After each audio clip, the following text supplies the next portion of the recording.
মুহূর্তে আমার সঙ্গে আছেন আপনাদের অত্যন্ত পছন্দের একজন মানুষ, যিনি হচ্ছেন আফনান ভাই। তাকে আমি বলেছিলাম এবং তিনি একটা ঘটনা পাঠিয়েও দিয়েছেন। তার সেই ঘটনাটি আমি এখন আপনাদের জন্য প্লে করছি। আশা করছি আপনাদের সবার ভালো লাগবে। ঘটনাটির সময়কাল অনেক আগের, মুক্তিযুদ্ধেরও আগের সময়ের ঘটনা। ওই মাটিপাড়া গ্রামে একজন জেলে বসবাস করতেন, তার নাম ছিল রাম। এই রাম জেলে তার বাড়ি থেকে বেশ কয়েক কিলোমিটার দূরে একটি বাজারে গিয়ে মাছ বিক্রি করত। আর তিনি মাছ ধরতেন মূলত পদ্মা নদীতে। এখন রাজবাড়ী জেলার যে পদ্মা নদীটি একদম শহর ঘেঁষে চলে গেছে, তখন কিন্তু এটি এত কাছে ছিল না, তখন আরো দূরে ছিল। তার একটা ছোট্ট নৌকা ছিল, সেই নৌকায় তিনি জাল দিয়ে মূলত ইলিশ মাছ ধরতেন। ইলিশ মাছের সাথে আরো অন্যান্য মাছও পেতেন, সেগুলো তিনি বাড়ির কাছে একটি বাজারে বিক্রি করতেন। তার বেচা কেনা যে খুব ভালো হতো তা নয়, কোনোদিন সব মাছ বিক্রি হয়ে যেত, কোনোদিন কিছু মাছ বিক্রি হতো, আবার কিছু রয়ে যেত। যেগুলো রয়ে যেত সেগুলো তিনি বাড়িতে নিয়ে আসতেন। তার একটি পুরাতন সাইকেল ছিল, সাইকেলের পেছনে যে ক্যারিয়ার ছিল সেই ক্যারিয়ারে মাছের ঝুড়ি রাখার ব্যবস্থা ছিল। বাড়িতে যখন অবিকৃত মাছগুলো নিয়ে আসতেন, তখন তার স্ত্রী ওই মাছগুলো রান্না করতেন। কখনো কখনো পাড়া প্রতিবেশীদেরও দিয়ে দিতেন তিনি, যেহেতু খুব গরিব মানুষ ছিলেন। আর তখন ওই গ্রামে ইলেকট্রিসিটিও ছিল না, আর তখন ওখানে ফ্রিজের কথা তো চিন্তাই করা যায় না, যার কারণে তিনি মাছগুলো খেয়ে ফেলা ছাড়া আর কোনো উপায় অন্তর দেখতেন না। কোনো এক দিন ওনার মাছ বিক্রি করতে করতে বেশ দেরি হয়ে যায় এবং মাছ অর্ধেকের মতো বিক্রি হয়, আর বাকি অর্ধেক রয়ে যায়। তার মধ্যে ইলিশ মাছ ছিল এবং অন্যান্য মাছও ছিল। এখানে একটি বিষয় বলে রাখি যে মাটিপাড়া এবং বেথুলিয়া এই জায়গার ঠিক মধ্যবর্তী জায়গায় একটি জঙ্গল রয়েছে, আর ওই জঙ্গলের একদম পাশ ঘেঁষে একটি বড় বট গাছ রয়েছে। এই বট গাছ স্থানীয় ভাষায় পীরতলা নামে পরিচিত। ওই বট গাছের একটি অদ্ভুত বৈশিষ্ট্য হচ্ছে এই বট গাছের মাথার দিকে পরগাছা আছে, এবং পরগাছা আমরা দেখেছি যে বট গাছে অনেক পরগাছা হয়, যেমন খেজুর গাছ হয়, সুপারি গাছ হয়, বড়ই গাছ হয়, বিভিন্ন গাছ হয়। বট গাছের মধ্যে আবার পাকড় গাছও দেখা যায়। ওই বট গাছে প্রায় 7টা ভিন্ন ভিন্ন ধরনের গাছ রয়েছে, যেটি আমি নিজে সেখানে গিয়েছি এবং দেখেছি। উনি কোনো এক রাতের বেলা যখন অবিকৃত মাছ নিয়ে ফিরছিলেন, তখন হঠাৎ বৃষ্টি শুরু হয়ে যায়। এখন উনি আশেপাশে দাঁড়ানোর কোথাও জায়গা খুঁজে পাচ্ছিলেন না। তখন উনি চিন্তা করেন আরেকটু সামনেই তো ওই পীরতলা রয়েছে, সুতরাং ওখানে যাই, ওই বট গাছের নিচে দাঁড়াই, ওখানে তো খুব ঘন পাতা, বৃষ্টির পানি আমার গায়ে পড়বে না। ওই চিন্তা করে উনি ওনার সাইকেলটি আরেকটু জোরে চালিয়ে ওই বট গাছের কাছে চলে যান এবং বট গাছের পাশে সাইকেলটি দাঁড় করিয়ে রেখে চুপ করে বট গাছের গোড়ায় বসে আছেন। কিছু সময় পর হঠাৎ উনি ফিল করেন যে এখানে আরো কিছু মানুষের উপস্থিতি বা অন্য কোনো প্রাণীর উপস্থিতি রয়েছে। সেটা কেমন? ওই বট গাছের পাশেই একটি কবরস্থান রয়েছে। তো উনি ওখানে বসে আছেন এবং উনি দেখছেন যখন বিদ্যুৎ চমকাচ্ছে, ওই বিদ্যুতের আলোতে উনি দেখতে পাচ্ছেন যে কোনো একটি কবরের ভেতর থেকে কিছু একটা উঠে আসছে। তো উনি চিন্তা করেন কি ব্যাপার, কোনো শেয়াল বা কুকুর কিনা, কারণ অনেক সময় ওই লাশ খাওয়ার জন্য শেয়াল কুকুররা রাতের বেলা কিন্তু কবর খুঁড়ে ভিতরে নেমে পড়ে। উনি ওই বিজলির আলোতে যতটুকু দেখতে পাচ্ছিলেন তাতে মনে হচ্ছিল না, এটা তো শেয়াল কুকুরের মতো কিছু না। আরো কয়েক মুহূর্ত পর তিনি বুঝতে পারেন যেই জিনিসটি কবরের ভেতর থেকে উঠে আসছে এটি মানুষের মতোই, কিন্তু শরীরে সাদা কিছু জড়ানো। তখন রাম জেলে ভাবতে থাকেন যে এ নিশ্চয় কাফন চোর, কারণ ওই সময়ে কাফন চোরের একটা উপদ্রব ছিল বিভিন্ন জায়গায়। এখন যদিও সেই উপদ্রব অনেকটাই কমে গেছে, কিন্তু তখন কিন্তু এটা ছিল। আপনার কাফন চোরের বিভিন্ন গল্প টল্প শুনেছেন, এটা আমিও বলেছি কাফন চোরের গল্প।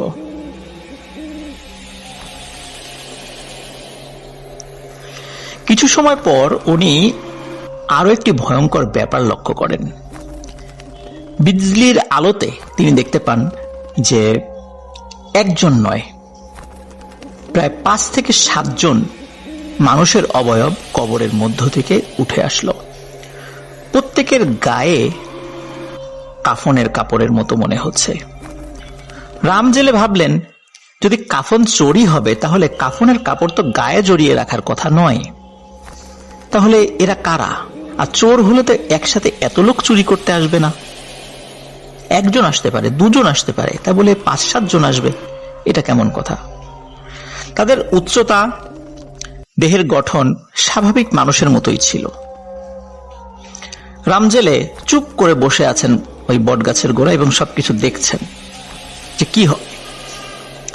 তিনি খেয়াল করলেন যে ওই 7 জনের মতো, 5 বা 7 জন, এক্সাক্ট ফিগার বলা মুশকিল, 5 জন বা 7 জন হবে আর কি, তারা লাইন ধরে হেঁটে আসছে এবং হেঁটে এসে ঠিক বটগাছের পেছনে গিয়ে মিলিয়ে গেল।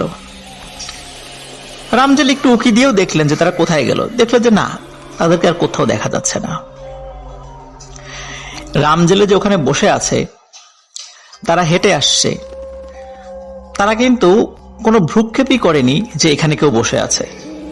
অথচ বিজলির আলোতে ওদিক দিয়ে হেঁটে আসলে যে কোনো মানুষেরও কিন্তু বোঝার কথা যে ওখানে কেউ একজন বসে আছে, কিন্তু এটা নিয়ে তাদের কোনো ভ্রুক্ষেপ ছিল না। তখন তিনি বুঝতে পারেন যে আসলে এটি প্যারানরমাল কিছু হবে, কারণ স্বাভাবিক মানুষ হলে অবশ্যই তাকে দেখতো, তার সাথে কথা বলতো বা তার ক্ষতি করার চেষ্টা করত। কিন্তু এরা চোরও নয়, ডাকাতও নয়, নিশ্চয়ই অন্য কিছু। তিনি কিছুটা ভয় পান, কিন্তু তারপরেও এতটা ভয় পাননি যে তিনি ভেঙে পড়বেন বা অজ্ঞান হয়ে পড়ে যাবেন। কারণ যেহেতু রাতের বেলা মাছ ধরতেন, মাছ নিয়ে রাস্তাঘাটে আসা যাওয়া করতেন, টুকটাক ঘটনার সাথে তিনি পরিচিত ছিলেন। বৃষ্টি কিছুটা কমে এলে তখন তিনি সাইকেলটা নিয়ে আবার বাড়ির পথ ধরেন। পথটা তখন মেঠো পথ ছিল, কাদা হয়ে গিয়েছিল এবং মোটামুটি ঝাঁকিও লাগছিল খুব। সাইকেল নিয়ে আসার সময় তিনি ফিল করছিলেন তার যে মাছের ঝুড়িটি সাইকেলের ক্যারিয়ারে পেছনে রেখেছেন, মনে হচ্ছে ওর মধ্যে কিছু জিনিস লাফাচ্ছে। তিনি চিন্তা করলেন হয়তোবা সাইকেলে ঝাঁকি লাগছে, এই কারণে লাফাচ্ছে। কিন্তু মাছ তো মৃত মাছ ছিল, ঝাঁকির কারণে হয়তোবা লাফালাফি শব্দ পাওয়া যেতে পারে, কিন্তু এছাড়া তো অন্য কোনো শব্দ হওয়ার কথা না। কোনো জীবিত মাছ ওই ঝুড়ির মধ্যে ছিল না, আর মাছও খুব বেশি ছিল না, অল্প মাছ ছিল। উনি বাড়িতে যান, বাড়িতে যাওয়ার পর সাইকেলটা রাখেন, ওনার স্ত্রীকে বলেন যে কিছু মাছ আছে, তাড়াতাড়ি সেগুলো কুটে রান্না করে ফেলো, আমি কলপারে যাচ্ছি, গোসল করব।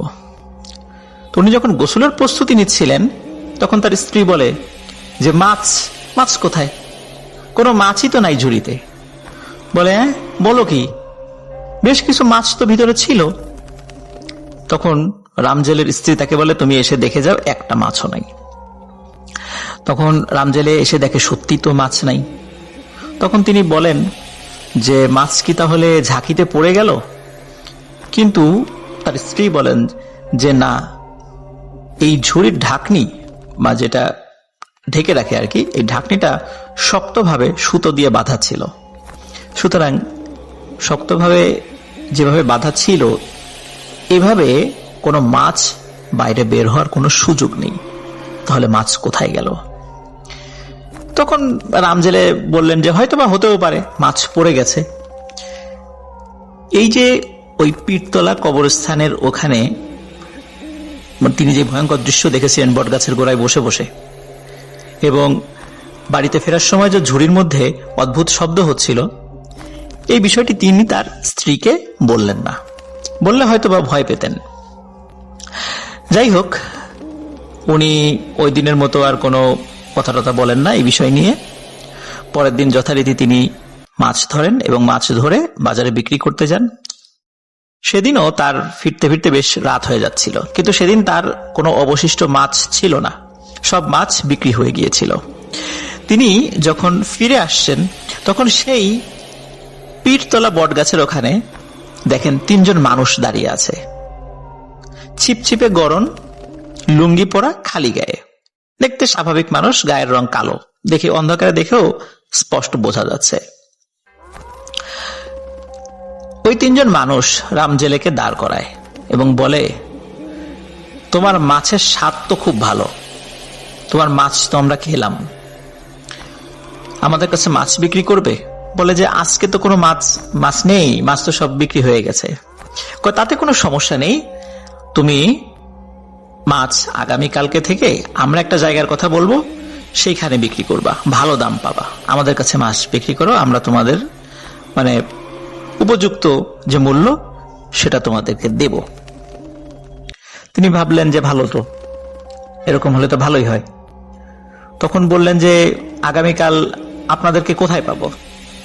তখন রাম জেলে বলল, রাত ঠিক 10টার দিকে, তখন গ্রামে কিন্তু রাত 10টা মানে অনেক রাত, তো রাত ঠিক 10টার দিকে এখানে চলে আসবে, আমরা ওই বাজারে তোমাকে নিয়ে যাব। রাম জেলে বললেন ঠিক আছে, তাহলে আরেকটু ভালো হলো, আর একটু বেশি সময় ধরে মাছ ধরবো, মাছও বেশি পাবো, ভালো দামে বিক্রি করতে পারবো।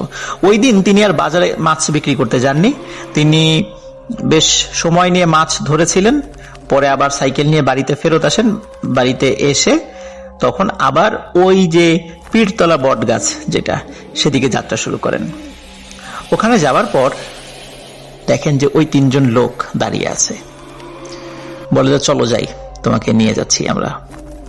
তখন ওই যে কবরস্থান সংলগ্ন যে জঙ্গলটা রয়েছে, বটগাছ, কবরস্থান এবং সংলগ্ন যে জঙ্গলটি রয়েছে, সেখানে রাম জেলেকে নিয়ে যান তারা।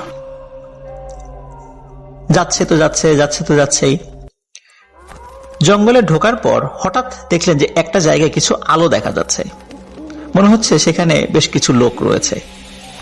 আরো অদ্ভুত ব্যাপার হচ্ছে, সেখানে তিনি এমন 3-4 জন জেলেকে দেখলেন যাদের সাথে বহু আগে তার দেখা হয়েছিল, তারা একসাথে মাছ ধরেছেন, মাছ বিক্রিও করেছেন, কিন্তু বহুদিন যাবত তাদের সাথে তার আর দেখা নাই, কিন্তু ওখানে তারাও মাছ বিক্রি করতে এসেছেন।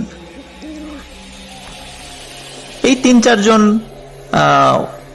পূর্বের পরিচিত এবং রাম জেলে, আর 10-12 জন মানুষ, হাতে হারিকেন আছে সবার, তারা মাছ কিনতে এসেছে। কিন্তু রাম জেলে একটি বিষয় বুঝতে পারছে না, যে এত জায়গা থাকতে রাতের বেলা এই জঙ্গলের মধ্যে কেন মাছের বাজার বসে। একজন লোক আসলো, তার কাছ থেকে বেশ ভালো দাম দিয়ে সব মাছ কিনে নিয়ে গেল। তখন রাম জেলে চিন্তা করলো, ভালোই তো, বাজারে গিয়ে সারাক্ষণ বসে থেকে মাছ বিক্রি হয় না, আর এখানে এত দ্রুত সবগুলো মাছ ভালো দামে বিক্রি হয়ে গেল, তো এখানেই তো আসা ভালো। তো মাছ বিক্রি করার পর ওই যে 3 জন লোক যারা রাম জেলেকে এই জঙ্গলে নিয়ে এসেছিল, তারা বলল যে কি দাম পেয়েছো? তখন রাম জেলে বলে হ্যাঁ পেয়েছি। তখন তারা বলে যে আবার এসো, এখানে প্রতিদিন আসবা, প্রতিদিন মাছ বিক্রি করবা। কিন্তু একটা বিষয়, এরা কিন্তু তাকে একবারও বলেনি যে খবরদার এখানকার কথা কাউকে বলবা না, কোনো জেলেকে বলবা না, এই বিষয়টা তারা তাকে বলেনি। কিন্তু আমরা স্বাভাবিক ভৌতিক ঘটনায় কি দেখি, কোনো জিন কোনো মানুষকে বলে দেয় খবরদার এই কথা তোরা কাউকে বলবি না, বললেই বিশাল ক্ষতি হয়ে যাবে, কিন্তু এই বিষয়টি তাকে তারা বলে না। কিন্তু রাম জেলে এমনিতেই কাউকে বলেনি, এই কারণে বলেনি যে অন্য জেলেরা যদি এই জায়গার তথ্য পেয়ে যায় তাহলে তারাও এখানে মাছ বিক্রি করতে আসবে, আর এত লোক যদি মাছ বিক্রি করতে চলে আসে তাহলে ক্রেতা ভাগাভাগি হয়ে যাবে, মাছের দাম কম পাওয়া যাবে। এই জন্য রাম জেলে কিন্তু বিষয়টা চেপে যায়। এভাবে প্রায় প্রতিদিনই রাম জেলে আসতো। 3-4 দিন আসার পর হঠাৎ এক রাতে এসে দেখে যে ওখানে কোনো মানুষ নাই। তিনি চিন্তা করছেন কি ব্যাপার, আজ কি লোকজন আসবে না? হঠাৎ একজন বৃদ্ধ লোক হেঁটে হেঁটে আসছে, এই দৃশ্য দেখতে পায় রাম জেলে। রাম তাকে জিজ্ঞেস করে যে আপনি কি মাছ কিনবেন? তখন ওই বৃদ্ধ বলে যে, ওই বৃদ্ধ লোকটি রাম জেলেকে বলে তুমি আর কখনো এখানে আসবা না। তখন রাম বলে কেন আসবো না, এখানে তো ভালো দাম পাই, আর মাছও একবারে বিক্রি হয়ে যায়, আমি গরিব মানুষ, এখানে এসে যদি একটু উপার্জন হয় তো খারাপ কি? তখন ওই বৃদ্ধ লোকটি বলে, তারপরও বলছি তুমি আসবা না। তোমাকে আমি একটি জাল উপহার দিচ্ছি, এই জালটি তুমি নিয়ে যাও। এই জালে তুমি ভালোই মাছ পাবা, আর এই জালটি কিনতে গেলেও তোমার বেশ টাকা পয়সা লাগতো। তো এটা দিয়ে মাছ ধরো, বাজারেই বিক্রি করো, কিন্তু এখানে আর এসো না। এই বলার পর ওই লোকটি আবার জঙ্গলের মধ্যে হেঁটে হেঁটে মিলিয়ে যায়।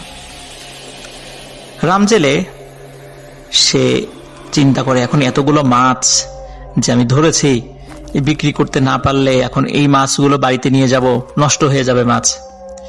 চিন্তা করছে, কিন্তু তারপরেও কিছুই করার নেই, কারণ কোনো মানুষ নেই, কার কাছে বিক্রি করবে। যাই হোক, সে পানি টানি দিয়ে ওই মাছগুলো বাড়িতে ফিরে গিয়ে রেখে দেওয়ার চেষ্টা করছিল। সকালে উঠে কিছু মাছ পচে গিয়েছিল, কিছু মাছ সে বিক্রি করেছে। কিন্তু একটি বিষয় সে বুঝতে পারছিল না, যে আসলে কি হচ্ছে আমার সাথে। হঠাৎ এখানে মাছ ধরাই বা মাছ বিক্রি করা শুরু করলাম অদ্ভুতভাবে, আবার একজন এসে মানা করে দিয়ে যাচ্ছে, ঘটনা কি? তখন তিনি ভাবলেন, হয়তোবা ওই যে ৩-৪ জন পূর্বের পরিচিত জেলে তাদেরকে দেখেছিল, এরা হয়তোবা এই লোকটাকে পাঠিয়েছে যাতে আমি এখানে এসে মাছ বিক্রি না করি, ওদের মনে হয় ব্যবসা কম হচ্ছে, এই চিন্তা করেছে। যাই হোক, ওই জালটা দিয়ে মাছ ভালোই ধরা পড়ছিল আর কি, স্বাভাবিকভাবে যেই মাছ সে ধরতো তার থেকে ভালোই ধরতে পারছিল। এখন যেহেতু একজন মানা করে গেছে, সে চিন্তা করছে যে না, এর মানা শুনবো কেন, সে হয়তোবা তাদের স্বার্থে আমাকে মানা করেছে, আমি যাব। পরের দিন রামজেলে যায়, গিয়ে দেখে যে আজও কেউ নেই। কিন্তু সে যখন মাছ নিয়ে গেছে তখন সেই বৃদ্ধ লোকটি চলে এসেছে, এসে বলছে, তোমাকে না মানা করেছিলাম এখানে আসতে, তুমি কেন এসেছো? তখন রামজেলে বলছে, আমি গরিব মানুষ, একটু ভালো দামের আশায় এখানে আবারও এসেছি, লোভ সামলাতে পারেনি। তখন ওই লোকটি বলে, তোমার লোভের খেসারত তুমি দিবা। এই কথা বলার পর হঠাৎ করে ওই লোকটি ভ্যানিশ হয়ে যায়। আর ওই লোকটি ভ্যানিশ হওয়ার সাথে সাথে দেখে জঙ্গলের ভেতর থেকে সেই লোক, যেই 3টা লোক তাকে ডেকে নিয়ে গিয়েছিল, এই জঙ্গলের এই বাজারের সাথে পরিচয় করিয়ে দিয়েছিল, এই 3টি লোক দ্রুত গতিতে দৌড়িয়ে রামজেলের কাছে চলে আসে এবং এসেই তার যে মাছের ঝুড়ি, এই ঝুড়ির উপর হুমড়ি খেয়ে পড়ে এবং কাঁচা মাছই খাওয়া শুরু করে। রামজেলে এই দৃশ্য দেখার পরেই সে বুঝতে পারে যে এরা নিশ্চয়ই কোনো স্বাভাবিক লোক নয়, এরা মানুষ নয়, এরা অন্য কিছু। তখন সে ঊর্ধ্বশ্বাসে দৌড়ানো শুরু করে, কিন্তু রাতের বেলা জঙ্গলে তো পথ ঘাট সে বুঝতে পারছিল না, এদিক সেদিক দিয়ে ছুটছিল, তার শরীর কেটে ছিঁড়ে যাচ্ছিল। তারপরেও একটা সময় জঙ্গল থেকে সে বের হতে পারে। বের হওয়ার পর সে কিছুটা আহত অবস্থায় বাড়িতে ফিরে যায়। তখন তার স্ত্রীকে সব বিষয় খুলে বলে। তখন তার স্ত্রী বলে যে, আচ্ছা, তুমি যেই পরিচিত লোকদেরকে দেখেছিলে, যাদেরকে তুমি চিন্তা, তাদের একটু খবর নিও তো, তারা এখন কোথায়? তারা কি সত্যি সত্যি এখানে মাছ ধরতে আসতো? তাদের কাছ থেকে এই জঙ্গল সম্পর্কে খোঁজ খবর নাও। তিনি তখন যেই লোকদেরকে চিনত তাদের বাড়িতে যান। বাড়িতে যাওয়ার পর অদ্ভুত একটা তথ্য তিনি পান। সেটি হচ্ছে, প্রত্যেকের পরিবার থেকে বলা হয় যে এরা সকলেই তো নিখোঁজ, তাদের ডেড বডিও পাওয়া যায়নি, তারা নিখোঁজ হয়ে গেছে, মাছ ধরতে গিয়েছে আর ফেরত আসেনি কখনো। এখানে একটা বিষয় বলে রাখা ভালো, প্রিয় লিসেনার্স, কারণ হচ্ছে যে আগে তো পদ্মা অনেক উত্তাল ছিল, আর তখন তো যোগাযোগ ব্যবস্থা তো ভালো ছিল না। অনেক সময় ঝড়ের কবলে পড়ে নৌকা ডুবি হতো, ডেড বডিও খুঁজে পাওয়া যেত না। ওদের পরিবাররা মনে করেছে হয়তোবা এভাবেই তাদের মৃত্যু হয়েছে, কারণ 10-12 বছর হয়ে গেছে, তাদের কোনো খোঁজ খবর নেই, নিশ্চয়ই মারা গেছে, তাদের নৌকাটাও খুঁজে পাওয়া যায়নি। আর যেই রাতের পর থেকে তারা উধাও হয়ে গেছে, ওই রাত্রেও ঝড় হয়েছিল। এই কারণে তারা চিন্তা করেছে যে তারা হয়তো এভাবেই মারা গিয়েছে, পানিতে ডুবে। তাহলে এই লোকগুলো কেন নিখোঁজ হয়ে যাচ্ছিল? তখন রামজেলে বুঝতে পারে যে আসলে এই কারণেই ওই যে মুরব্বী টাইপের লোকটি তাকে বলেছিল তুমি আর এখানে এসো না, কারণ আমি যদি আরো কয়েকদিন আসতাম তখন মাছের সাথে এই পিশাচগুলো আমাকেও খেয়ে ফেলতো। আর পরিচিত যেই মানুষগুলোকে, যে জেলেগুলোকে রাম জেলে দেখেছিল, তারা আসলে মায়াজালের মাধ্যমে সৃষ্ট একটি অবয়ব ছিল। জিনেরাই ওই লোকদের সুরত ধরে তার মনে সাহস সঞ্চার করেছে এই চিন্তা করে, যাতে সে ভাবে যে আমার পরিচিত লোক তো এখানে আসেই, মাছ তো বিক্রি করেই, তা আমিও আসবো, সমস্যা কি। এবং আর কয়েকদিন আসলে হয়তোবা রাম জেলেও হারিয়ে যেত, চিরতরে নিখোঁজ হয়ে যেত, তাকে আর খুঁজে পাওয়া যেত না। প্রিয় লিসেনার্স, মাটিপাড়ার এই জঙ্গল এখনো আছে, তবে এই জঙ্গলটি আগের মতো ঘন জঙ্গল নেই। আমি সেখানে গিয়েছিলাম, সেখানে ড্রোন দিয়ে ভিডিও শুট করেছিলাম, এই বটগাছটার ভিডিও করেছিলাম, সেখানে সজীবকে নিয়ে এসেছিলাম, সজীবের কাছ থেকে স্টেটমেন্ট নিয়েছিলাম এবং ওই জঙ্গলের ভেতরে আমি ঢুকেছিলাম। আশেপাশে এখন ঘরবাড়ি হয়ে গেছে, এখন সেই জঙ্গল আজ থেকে 50-55-60 বছর আগের যে জঙ্গল আর এখনকার জঙ্গলের আকাশ পাতাল পার্থক্য, এখন আর দেখে সেটা বোঝা যাবে না। রাম জেলে 107 বছর জীবিত ছিল। 2007 সালের দিকে তার মৃত্যু হয়। সে এই ঘটনাটি যখনই মানুষ পেত গল্প করার মতো, এই ঘটনাটি সবার সাথে শেয়ার করত। তো এটি ছিল ঘটনা। Thank you so much.